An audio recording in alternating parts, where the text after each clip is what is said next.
Hello, welcome to Abiding Life Studios. I'm Noah Wells.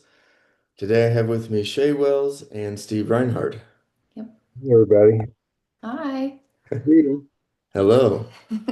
Well, like always, I just want to jump right into it. So, Shay's been having an idea of or I guess, would you call it a struggle, or I think it's just maybe just something that I'm a pattern maybe I'm noticing in my life, but also something that I'm hearing from a lot of other people too. So I figured I know that I'm not the only person that is dealing with this situation or is in this situation. And so I feel like bringing it here might be helpful to others and also helpful to me to just kind of discuss it with you guys because you guys are always so great at bringing up questions and having a conversation about things. So the other day, I was talking to you in the kitchen as we Mhm. often do, and I was just telling you, I'm really struggling with this thought of not being a good daughter. And it brings up all of these guilty feelings because some of you guys know this and some of you don't, but I have not spoken to my dad in 3 years, and I have a very strained relationship with my mom. And so I often feel guilty about not being a good daughter because I have cut my dad out of my life for the Mhm. last 3 years. And my mom, I have, we'll say, emotionally divorced her. Yeah, that's So probably a good word for we'll it. Yeah. say I've only seen her physically in the last 2 years. I think I've seen her once or twice. And then I do everything in my power not to talk to her Yeah. because it is painful. And it's hard because there are times where I just feel this heaviness and guilt of not being a good daughter, not being a good Christian because we're called to love each other. And I know for you and I sit there and I'm like, did we do everything? Mm-hmm. Is there more we could have done in these relationships? And the reality is for 16 years, you and I both really tried to make these relationships work Mm-hmm. and tried to change ourselves, tried to change them, tried to set boundaries, tried to ask for respect. Like I really do feel like we tried a lot in 16 years and then we had to cut that off.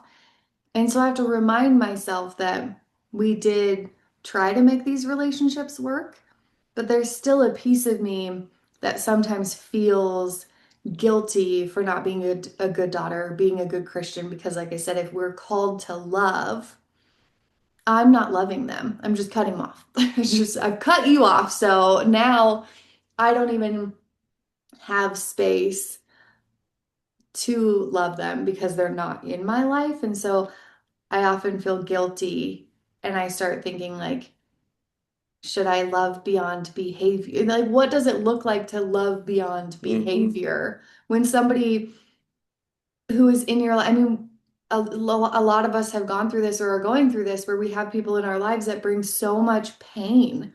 They bring pain and uncertainty and they make life not fun. And then it's like, what do you do with that? Because there's guilt if you cut them off, but then there's pain if they're in your life. And so, as Christians, you're called to love. And so, what does that look like?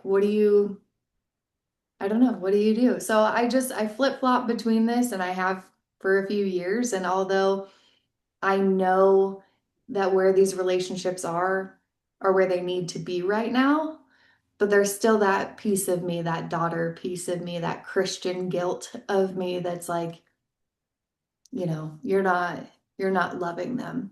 And you could, like, I could be in their life loving them and they could change because of my love. Yeah, I would guess a lot of people probably feel that way Yeah. of if I act a certain way or if I love them so much, then they'll finally change or see my love that they'll Hmm. want to change, but then it doesn't happen. And I know for you, like I watched for a long time, like when we were trying to make it work, you wanted to still be daddy's girl. Like Yeah. I want my dad to be proud of me. I want him um Yeah. To love me. to love you, yeah, Yeah. in your certain way, Mm. right? The definition of love, I guess, for you. And a lot of that's probably respect and being proud of you. And he never was. Hmm. There was always something else. There was always, oh, you're doing that, but now there's this. Hmm. Oh, now you're going to church? Well, now that church isn't good enough. So Hmm. we do this now, Yeah. and it's like, that's It exhausting. was I, never I enough. watched you just exhaust yourself Yeah. with that. And I know it was really painful for you to finally decide Hmm. to walk away from that. Yeah. And I think for you as well, you want that. I think in the back of your mind, you're always hoping he's going to show up. Oh, 100%. You want to be pursued. Yeah. Yeah. Yeah. Yeah. And that's what's hard. I think for a lot of years it was like, even when we had decided to, take a break from the relationship, I don't Yeah. know. It wasn't necessarily like I'm cutting him off. It was just like Well, you did hear I did. I was yeah. I was praying about it in the Walgreens parking lot, and I could just hear God being like, "You need separation so that there can be restoration." And I was like, "Okay." Yeah. Um, but there was that piece of me that's like, you just hope, hey, if I say I don't want you here, you cause too much pain, that he would show up and try Mm-hmm. differently. And Mm-hmm. I think it's been 3 years now. I think for at least a year and a half to 2 years, it was almost like a little girl waiting by the window, just like staring outside. Like, today, is he going to show up? Mm-hmm. Today, is he going to, you know, call me and try to mend things? Is today going to be Mm-hmm. the day that, the doorbell would ring and I'd look and I'm like, well, it's not my dad. Or I'd check my email and hoping there was Mm-hmm. an email from him. Or, yeah, I think there was this big piece of me as a daughter. What daughter doesn't want to be pursued by their dad? Mm-hmm. And so then it is very difficult. Yeah. So, Yeah. And I think that's the hard part for women too, hmm. especially because you have that bond with your dad. Yeah. So, I mean, every woman I've ever met has that bond with her dad, and they'll And they'll you've try had everything. yours. Yeah, and they'll try everything in their power to Yeah, to get please that that person. approval. Yeah. Steve, what do you think? I think it's super sad to be feeling like a little girl waiting for her dad to come and look out the window and see if she's going to show up and hoping, uh, but kind of hoping against reality. Mhm. So, Hmm. I feel sad just hearing you say that, and then that you would say because of that, you know, you're not really a good Christian and you're not really a good daughter.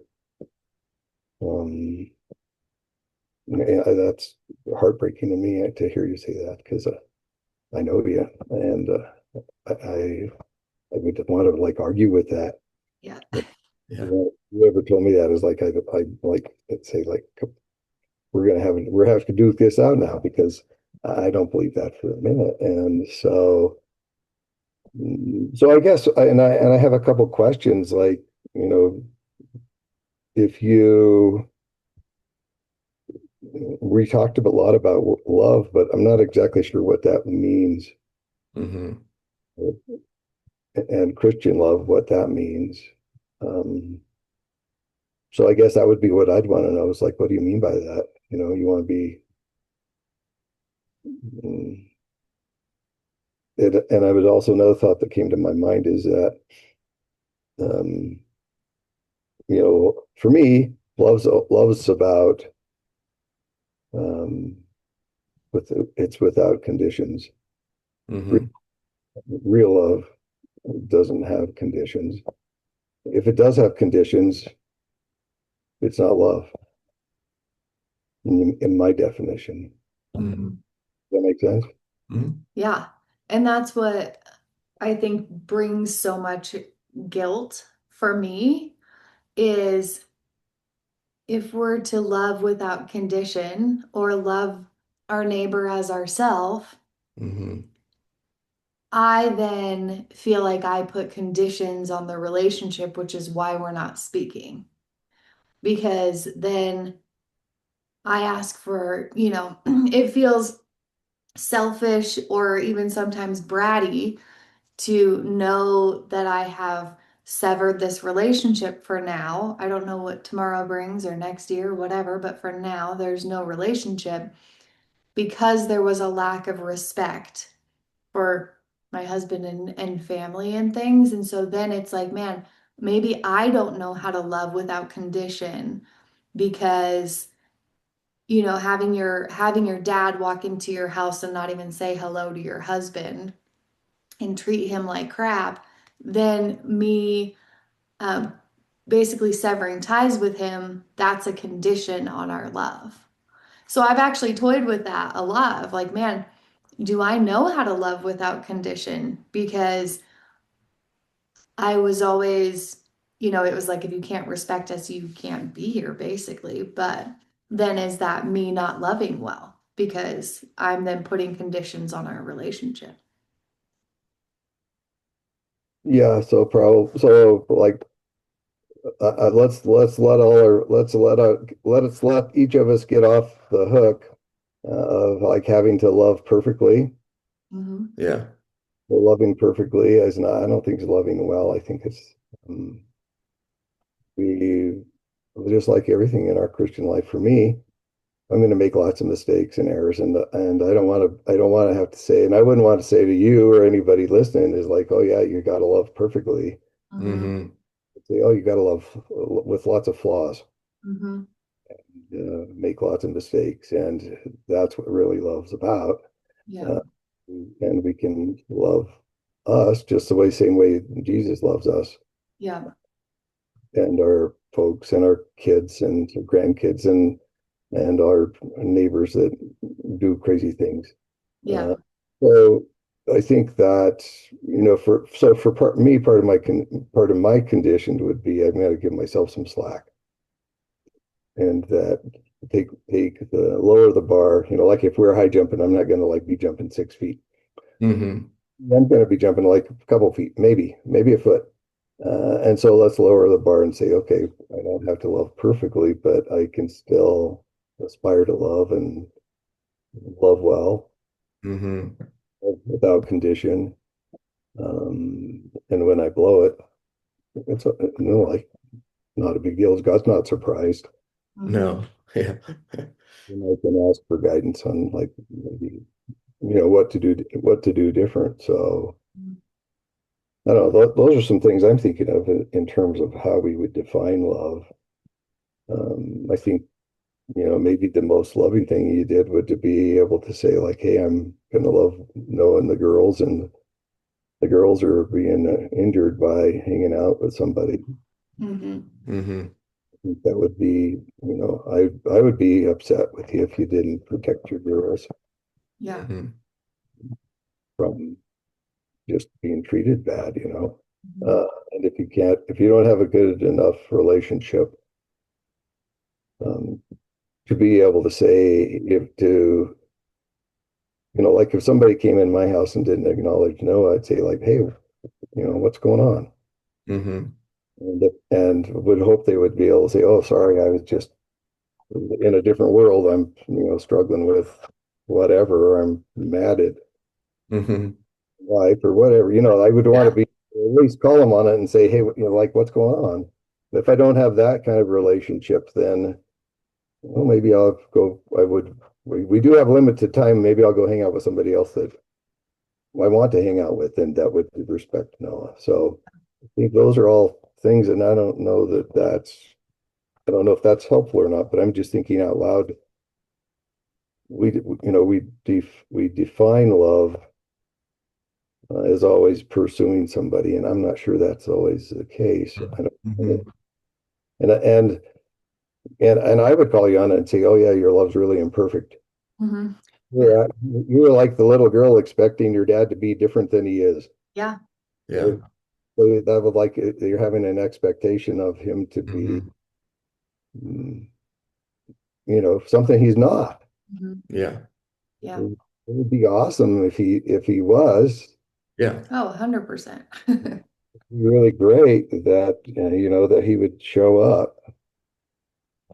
chances are that may or may not happen. We don't know, but so far it's not happening. Mhm. And so I think that causes you a lot of pain. Yeah. Yeah, and we've talked about things like that. Like, Mhm. Shay and I are pretty open and honest with each other, but it's like you have a pretty high expectation that he is all of a sudden going to wake up one day and be a completely different person Yeah. and then start pursuing you. But the flip of that, the rule involved in that is he's only going to wake up if you love him perfectly. Yeah, absolutely. Yes. He's gonna wake up if you're a good daughter. He's only Yeah. going to get it together if you Mhm. are the perfect Christian. Hmm. Yeah. And that would be like where we don't want to stop and say, hold on, Yeah. like that putting you on the hook like that is incredibly, I don't know, disrespectful and painful and impossible. Hmm. Yeah. I mean, it's really kind of magic, right? Like if it becomes, it's kind of like Santa Claus. Hey, if you're good, you're gonna get what you want. Yeah. Like if you're the good kid, you're gonna get what you Yeah. want. Do get what you want. Yeah. Yeah. Yeah, that's true. It's Christian magic. Uh, Hmm. that instead of going, oh, God's provided for you, right? In some ways, so many ways, Yeah. with me and Noah and your girls and your friends. And um, anyway, I'm not to say that this isn't important. It'd be awesome if your dad would be different. Yeah. Yeah, but it is true, when you were talking about I'm going to be over here like loving Noah and the girls. It is just funny how, as a daughter, because Noah's right, I mean, just like the daddy daughter bond. And my dad and I were very close till I was 17. Like, he was my superhero till I was 17. And so, for the first 17, like, foundational years of my life, him and I were like two peas in a pod. Everyone would talk about that. Hmm. So, it was really hard to make this decision, but it's interesting how choosing my family, my husband and my kids, and loving them well Mm. almost feels like wrong because I'm not loving my dad. Mm. But it's interesting because it's one guy and a guy that actually biblically I am to leave my mother and father and become one with my husband, which we are. But Hmm. it's interesting how there's that piece of you as I don't know if it's the daughter or because I know a lot of people feel this way with friends and other strange relationships in their life too.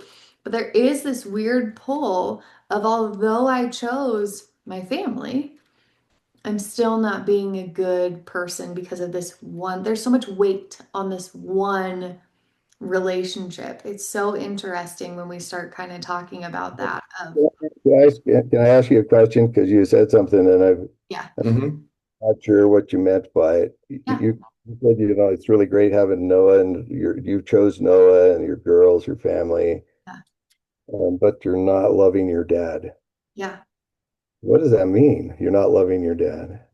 Well, I know, like, I think for so much of my life, because, I'm a product of divorced parents, and that was really painful. And so then I had been kind of put in this relationship where my parents would lean on me for things.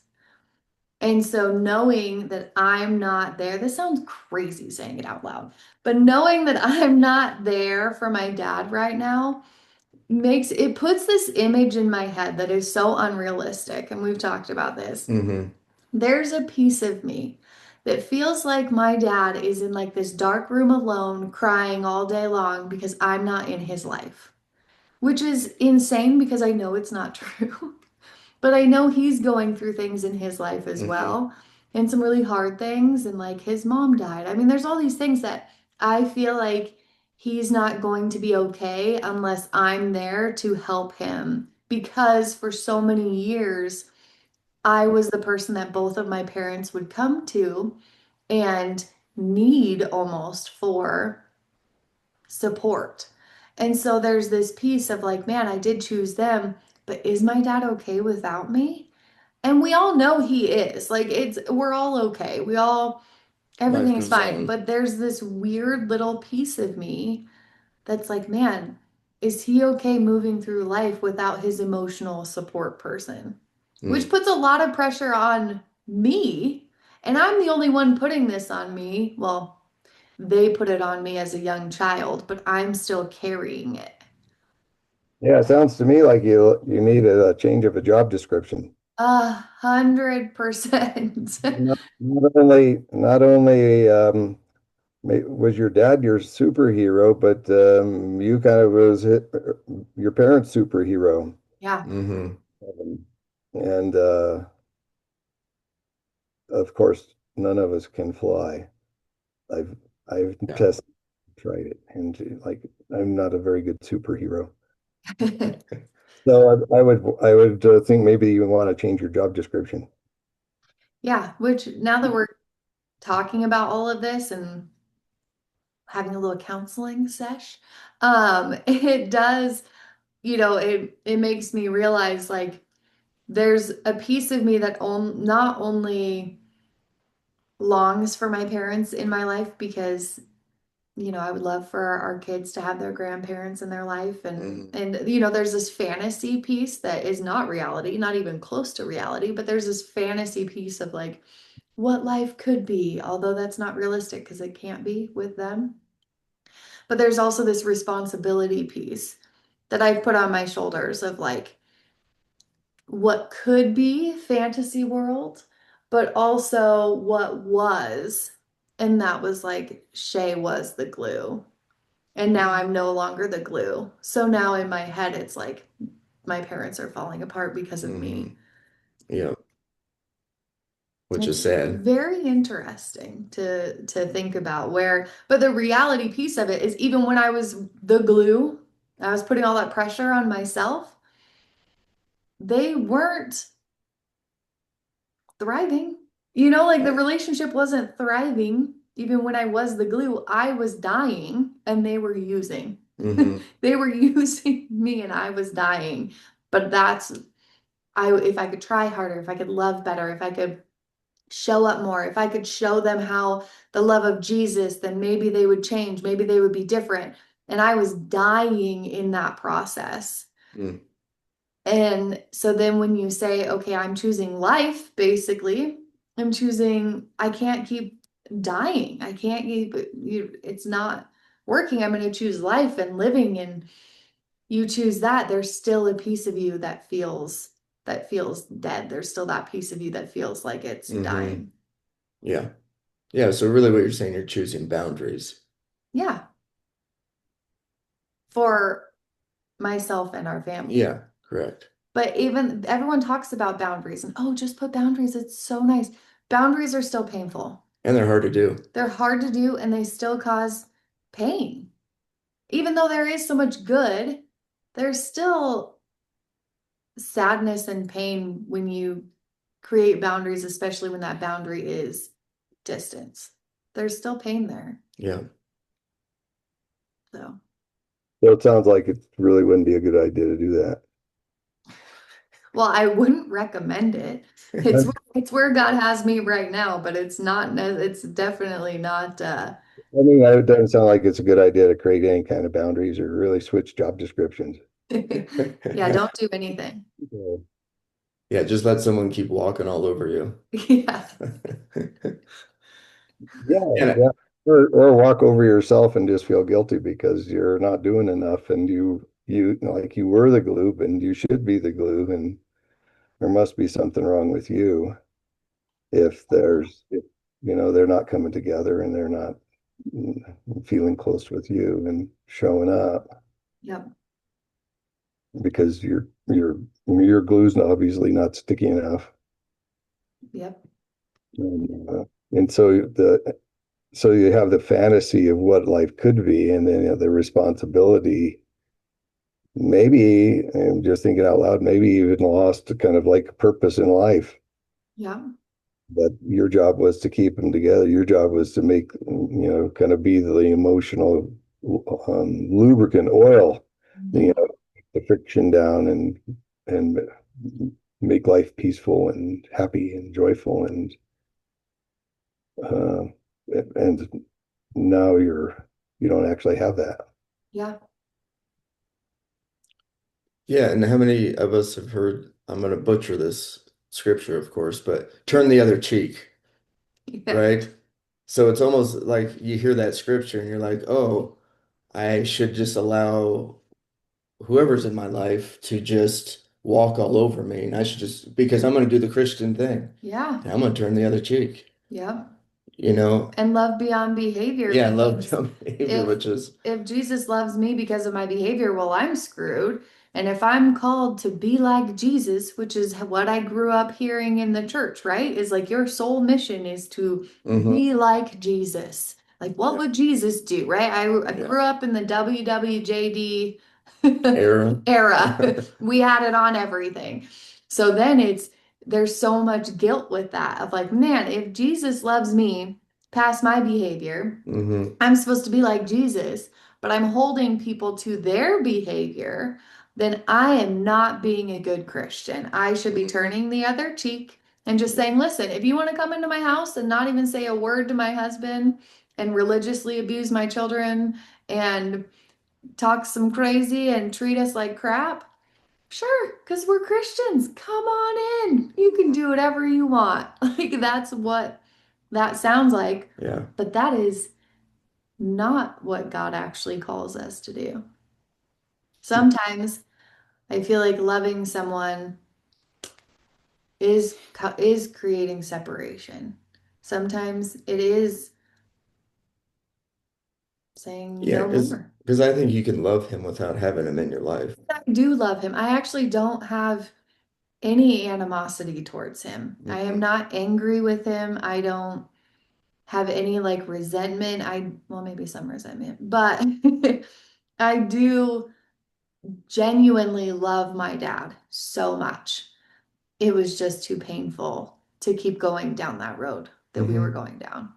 And so I feel like, and it's interesting too, now that we're talking about this, of like, where's the line between loving yourself too and loving others? Because for so many years, I have to love my dad. I have to do these things. I have to do and do and do. But I was not loving myself at all. And if we're called to love our neighbors as we do ourselves in that relationship, I was miserable. So, hmm how do I then love when I hate myself in that process? mm And so, where's the boundary between I also have to love myself, but when I'm with this person, they make me feel like complete garbage. I'm like, I can do nothing right. mm And it's a constant to-do list of he would love me if I did this and I did this and I acted this way and I said these things. And there was a to-do list that I could never check the boxes to, mm which was then making me miserable,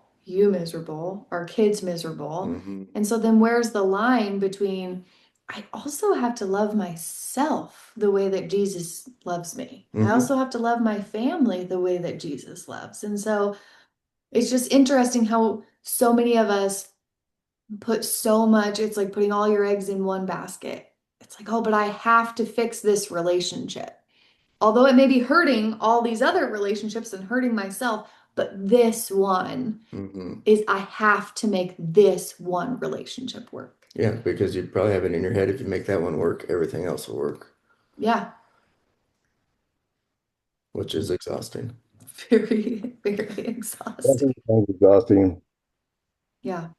I mean, so what would you tell somebody? So same things happening to hmm someone else, they come to you and ask, telling you the same thing. I hmm know what we've talked about before. Like for me, I feel like God's really been teaching me recently, like to give him things, Yeah. to like give him certain things, and then he'll, it's on him then. He'll Yeah. take care of that. Like, is that what kind of advice you'd give someone? Like, I guess advice to yourself. Definitely. I know we've been talking a lot about fully surrendering things to God Hmm. and then allowing God to work in it however he sees fit. Hmm. I think there's so much freedom in that, especially when you're like me and constantly feel like you have to do things Hmm. to People make things please, work and probably. people please Yeah. and, make things work like that. But I think in this situation specifically, and with my mom as well, because, my flesh, my person, me, Shay Wells, has wanted to sever that relationship with my mom Hmm. so badly. But I haven't felt like it hadn't felt right, which Yeah. sounds Peace, weird. The maybe. peace isn't there. Yeah. And I've been praying about it and praying about it. Where, like, with my dad, I felt like God was like, you just need this separation. And it wasn't like a cut that guy off, screw him. He's like, it was never that. Hmm. It actually felt like it was a distance in love. Hmm. It was I love you so much. This isn't working. We're both in pain. We're both hurting each other. Hmm. Let's cause some separation and see what God does with it and surrender it to the Lord and just see what he does. And I really have, I mean, I've been praying for the last 16 years, but or a long time, but I am hopeful that we can come back together in this lifetime. But if that's not in God's plan, then, I'll see him in heaven and there will be a big hug and whatever. But I just feel like if you make a decision out of emotion, you will always be in turmoil, is how it felt for Mm. me. Okay. Where if I surrender it to God and I really wait for that peace, it's a different feeling. Mm. Does that make sense? Hmm. Does that sound too churchy? Well, it does to me because I don't know what those words mean. Yeah. Yeah. So, but you could explain it to me and our audience. So Well, you said total surrender. Surrender is like for me a military word. That's what the Japanese did after they got the hell bombed out of them, Mm. and you know when white the flag. so that's was surrenders. You know what Geronimo did after they chased him for 2 years. Yeah. So do you go to God and have your hands up? I surrender. I surrender. Wave a white flag. Kind of. It feels like that. That's kind of like the enemy God, then, right? You know, like you're surrendered to your enemy. You Mhm. have to be conquered. Yeah, that's a good point. Yeah. Yeah. So I don't know. For me, yeah, I mean, surrender is weird. I don't, I remember this was a while ago. I just felt like I should give God something. So I gave it to him and just said, here, take it. I don't know what you want to do with it. And at Mhm. the same time, I was kind of terrified to give it to him because you don't know exactly what he'll do with that. Mhm. I mean, that's the whole trust thing, right? And so, you kind of give it to him and then you kind of hold your breath, right?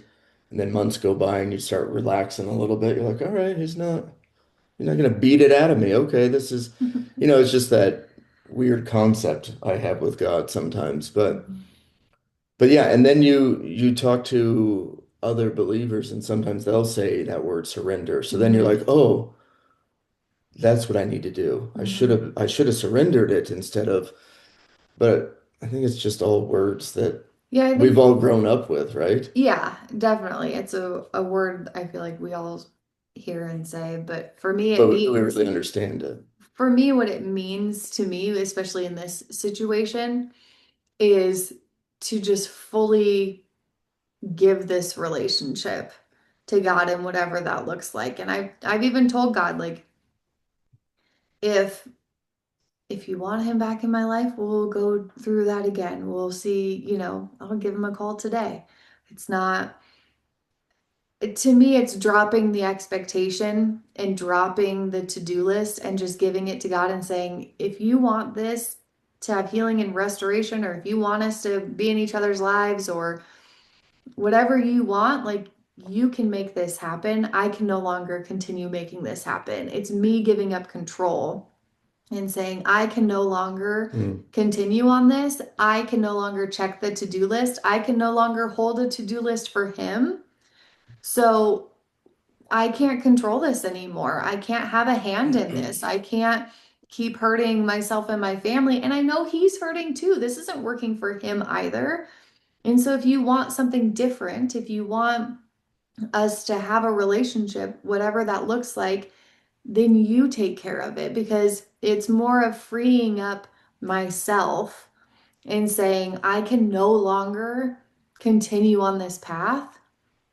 You do with it what you want. And I Mm, do believe that we have a God that is powerful enough to have me pick up the phone or have him pick up the phone or hmm create restoration or healing, whatever that looks like. I could no longer hold the control or hold the expectations or just hold this relationship anymore. And so for me, it was fully just saying, God, this is yours. I'm yours. He's yours. This relationship is yours. Whatever you need, I'm game, but I can't continue holding this. I can't continue trying because hmm it's hurting everyone around us. I mean, I know him and his wife weren't happy. hmm I know our kids and we weren't happy. It just was it was like oil and water. Nothing was working, but everyone was coming to the table with this expectation list. And so fully just giving that to God and saying, "Hey, listen, I'm going to cut this I'm going to cut this off to create hopefully some distance and some healing." And I think there's this piece of you that's like absence makes the heart grow fonder, like if we just cut this off for a little bit, maybe we will so badly miss each other that we'll come back together without expectations and a to-do list. hmm So, God, this is yours. I'm stepping back. I'm waving the white flag. I'm tired of holding these expectations for so long. You do what you want with it. Thanks for explaining that. That makes a lot of sense. Yeah. Yeah, that was a way better explanation. And it seems like it's worked. Yeah, I mean, I think I can't speak for my dad. I know he has a lot going on in his life and I hope that he's just really, in a great place with his life and his wife and his and God and all the things, but and so I can't speak for him, but I can speak for myself and say that I have had so much growth in Hmm who I am and finding my voice and my relationship with God, my relationship with other people. Like God has brought so many strong men into my life that have unfortunately raised that bar a little bit of how a dad loves and how I know Steve, you've loved me well and the other Steve and Yeah, there's a there's group, a definitely. group of really human men. I mean, it's not like, I mean, Steve, you've definitely raised that bar multiple notches for me because you just love me so well without coming to the table with this, Shay, I'll love you if this. I'm glad to hear that. Not that I raised any kind of bar, but just that you know you're loved. Yeah, it's just been really sweet because I feel like the way that you specifically have loved me is a way that a daughter has always wanted their dad to love them. And it's really sweet because you've shown me that I don't have to be any certain person and I don't have to show up a certain way and I don't have to check any boxes. And I think it's just one of those things I know we've talked about on many podcasts where so many of my messages in life have been that I'm hard to love. Hmm And my dad proved that over and over that I was just really difficult to love. And men like both of you have shown me that that's not true. And I think that that's been one of the biggest blessings in not having my dad in my life right now is I've been able to see proof from so many amazing men and women having estranged relationships with both of my parents. I've been able to actually experience a true relationship and God's love in a way of like, Shay, you're not hard to love. Look at all these people that just love you without a to-do list. And there's no to-do list from my end. There's no to-do list on your end. It's just this love that I didn't know I could experience. And it's from literal like I didn't even really know you until like you prayed at our wedding. And I was like, who is this guy who's getting up and praying at our wedding? But it's just really cool how God does that, how he can bring people into our lives that disprove lies of, hey, you're really hard to love. And every time I was around my dad, I would find evidence of that I was really hard to love. And it's been really cool that in this separation period, it's boosted me to know that I'm not hard to love because I have so many amazing people in my life that have proven otherwise. And Yeah. that there can be relationships with people that don't come with expectations. And that's really beautiful. And so I know for me, I've grown a lot in the last few years of just starting to see what relationships can look like. And obviously, my hope is that I can have that with him someday. But for now, I am so enjoying these Yeah, relationships. what God's given you. Yeah, and what God's given me. So, Yeah. I hope you can have it someday too. yeah, it would be Be good great. for you and him to be feeling close to one another Mm-hmm. without with the freedom. I really like how you explained that. Like there's no expectations Yeah. from you or from me in our relationship. I really Mm-hmm. like being with you and like you. I like hearing your thoughts and your feelings, and I Yeah. can free to be me with you and not have to jump through any hoops or anything. So Yeah. it's I think that's and maybe we're all getting practice Yeah. Mm-hmm. relationship for the ones that are more challenging. Hmm. 'Cause we like hanging out together. Yeah. Mm-hmm. Yes, we do. Yeah. And we are very different. Yeah. Yes, which is which is great. I'm glad we are. Yeah. Yeah, you and Barb have raised the bar for me. And it's been really nice to I know we were talking about this at a wedding recently where it was like, oh, it just feels so nice to I feel so free when I'm with you guys of just like there's no expectation, there's just love. And I just get to show up and just be loved by you and I get to love you guys and we get to just be our own individual people and experience life together. And that has been something I've never experienced before in my life. And so it's been really refreshing and totally new. I know there have been times where like I kind of have these walls up because I'm used to that. And it's been cool to know like you guys specifically, I can just fully release those walls and just be me. And that's something I hadn't experienced before. And so it's been really beautiful that, I feel like as we know, like God can teach us through anything. And I do feel like through this time period of I don't know what tomorrow looks like when it comes to these estranged relationships, but I do know that during this time, he has really brought so many beautiful relationships into my life that have shown me what can be and have shown me what his love feels like. And that has been really special and great. And I do hope I can experience that with my parents at some point. That would be great. But At the moment. at the moment, I'm thoroughly enjoying where God has me with amazing relationships like you guys. There's just this little piece of guilt that sometimes comes up. So, Yeah. Thanks for sharing that. It's great being with you, and I think those things that every once in a while we have some a guilt pop up, and we can think about it and figure out where it's coming from because usually there's a should statement going on there. yeah. Oh yeah, absolutely. Yeah. Myself, like I should be different, I should be better, I should be. Yeah. Yeah.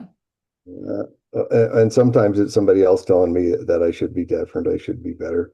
And Yeah. then I don't have to agree with that. Yeah. So a lot of times I think that's normal life. That's like we don't we don't live through life without having those feelings of guilt and sometimes shame and um, regrets every once in a while. And but we don't have to live there all the time. Hmm. Yeah, exactly. Yeah, and I think, there's life. Yeah. And there's nothing wrong with boundaries. No, and honestly, there's nothing wrong with feeling that little bit of sadness or that little bit of Hmm. guilt. I think that's It's just, normal. yeah, it's just a normal feeling, and it's not that you have to change something or that you're doing something wrong. Sometimes that's just a human emotion that comes up, and it's okay to be sad about things, and it's okay to have a little bit of guilt because if everything were just amazing all the time, then things would be too easy. And so Hmm.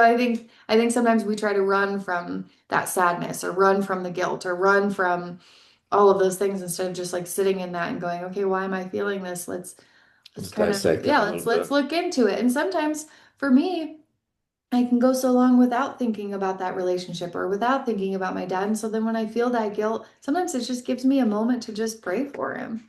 Sometimes it's a reminder of like, oh yeah, he is there. I should pray for him for a moment. I'm sure he's, maybe he's having a rough day. I don't know. We are still connected. So I don't know. Yeah, I think it's to not run from that and to know it's there. So, And but to know you're not alone out there. There's, not alone, yeah. I'm sure yeah, there's people that go through this. Yeah. But yeah. thank you There guys are for, feelings. I like that. yeah, We don't have to run from them. no, but thanks for letting me chat this out with you guys Yeah. and giving me a space. And I know I'm not the only one, and it just keeps popping up, and I see it on social media and all the conversations we're having. I know I'm Hmm. not the only one, but I definitely wanted to bring it up here. So thank you for giving me a space to do that. Thanks for sharing your big and generous heart with us. Hmm. Yeah, totally. Anytime. All right. Yeah. All right. Well, thank you, Steve, for your Thank you questions, and thank you for bringing that up. so much. Thank you to the listeners. Yep. All right. We'll see you next time. See you next. Bye. Bye.